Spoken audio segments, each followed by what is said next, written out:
Indians Carola Lindholm, ollaan täällä Helsinki-Vantaan lentokentällä. Minkä takia? Lähden Viiniin Itävaltaa 5 viikkoa pelaamaan De La Salle Saints joukkueeseen ja siellä sitten pääsen treenailemaan joukkueen kanssa ja vielä 2 runkosarjaturnausta ja välierät ja finaali olisi tarkoitus sitten syys-lokakuun aikana pelata. Minkälaisin odotuksin? Hyvillä. Olin heidän kanssaan jo Big Bowlissa kesäkuussa ja mahtava joukkue, hyvä joukkuehenki ja odotan itselle hyviä pelejä. Toivottavasti saan paljon peliaikaa ja pääsen näyttämään, että miten kouvolalaiset pelaa lippupalloa niin Itävallan pelikentillä.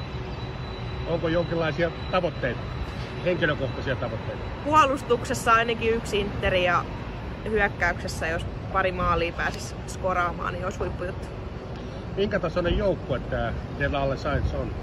Ne on pelannut aikaisempina vuosina itsensä finaaliin monesti ja nyt tänäkin vuonna ovat top 4, eli kova joukkue. Totta kai toivotaan, että päästään myös välierien kautta finaaliin tänäkin vuonna ja vähintään mitalleille. Mitä kautta sinut rekrytoitiin De La Salleen? Laitoin itse viestiä suoraan joukkueeseen ja kyselin, että missä joukkueessa löytyisi tilaa ja he vastasivat mulle sitten, että tervetuloa pelaamaan.